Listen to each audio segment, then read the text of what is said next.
পুৰাণৰ মতে ব্ৰহ্মাদেৱৰ দ্বাৰা অত্ৰেয়, অত্ৰেয়ৰ দ্বাৰা চন্দ্ৰমা, চন্দ্ৰমাৰ দ্বাৰা বুধ আৰু বুধৰ দ্বাৰা ইলানন্দন পুৰুৰবাৰ জন্ম হয়।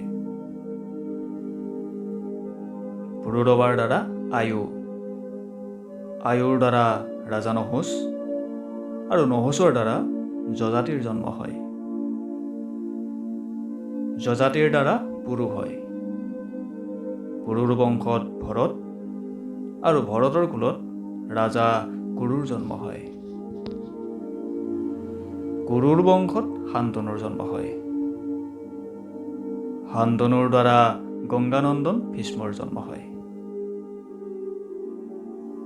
তেওঁৰ দুজন সৰু ভাতৃ আছিল, চিত্ৰাংগদ আৰু বিচিত্ৰবীৰ্য।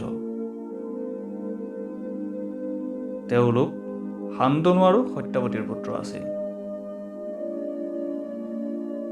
শান্তনু স্বৰ্গলোক গমন কৰাৰ পিছত ভীষ্মই অবিবাহিত থাকি নিজ ভাতৃ বিচিত্ৰবীৰ্যৰ ৰাজ্যৰ দায়িত্ব পালন কৰিছিল।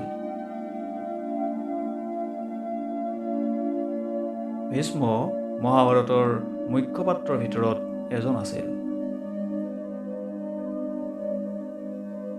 তেওঁ মহাৰাজা শান্তনুৰ পুত্ৰ আছিল।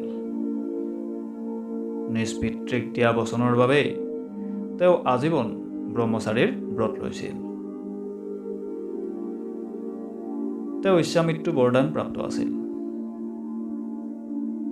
এদিন হস্তিনাপুৰৰ ৰজা দুষ্যন্ত চিকাৰৰ হেতু বনলৈ গৈছিল। তেওঁ যি বনলৈ গৈছিল সেই বনতেই ঋষি কম্বৰো আশ্ৰম আছিল। কম্ব ঋষিক দৰ্শনৰ হেতু মহাৰাজ দুষ্যন্ত গৈ তেওঁৰ আশ্ৰম পালে। যেতিয়াই তেওঁ মাত দিলে তেতিয়াই আশ্ৰমৰ ভিতৰৰ পৰা এগৰাকী কন্যা ওলাই আহিল আৰু ক'ব ধৰিলে, মহৰ্ষি তীৰ্থভ্ৰমণৰ উদ্দেশ্যে গৈছে, কিন্তু আপোনাক আশ্ৰমলৈ স্বাগতম। সেই কন্যাক দেখি দুষ্যন্তই সুধিলে, হে বালিকা, তুমি কোন? বালিকাই ক'লে, মোৰ নাম শকুন্তলা আৰু মই কম্ব ঋষিৰ পুত্ৰী। সেই কথা শুনি মহাৰাজ দুষ্যন্তই আশ্চৰ্যকিতভাৱে সুধিলে, কিন্তু মহৰ্ষি আজীৱন ব্ৰহ্মচাৰী আছিল, তেন্তে তেওঁৰ পুত্ৰী কেনেকৈ? তেওঁৰ প্ৰশ্নৰ উত্তৰত শকুন্তলাই ক'লে,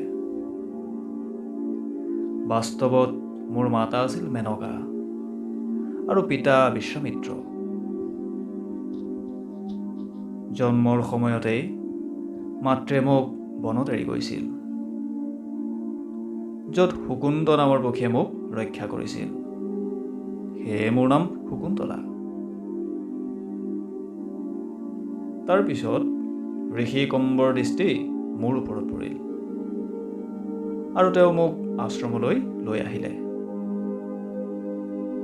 তেওঁৱেই মোৰ ভৰণ পোষণৰ দায়িত্ব লৈছিল। জন্মদাতা, পালনকৰ্তা আৰু অন্নদাতা, এই তিনিওজনক পিতৃ বুলি কোৱা হয়। সেই অৰ্থৰেই ঋষি কম্ব মোৰ পিতৃ হ'ল। শকুন্তলা এগৰাকী ক্ষত্ৰিয়ৰ কন্যা আছিল। সেয়েহেতু মহাৰাজ দুষ্যন্তৰ প্ৰস্তাৱ অনুসৰি দুয়োৰে গন্ধৰ্ব বিবাহ সম্পন্ন হৈছিল। কিছুদিন মহাৰাজ দুষ্যন্তই শকুন্তলাৰ লগত বনতেই সময় পাৰ কৰিছিল।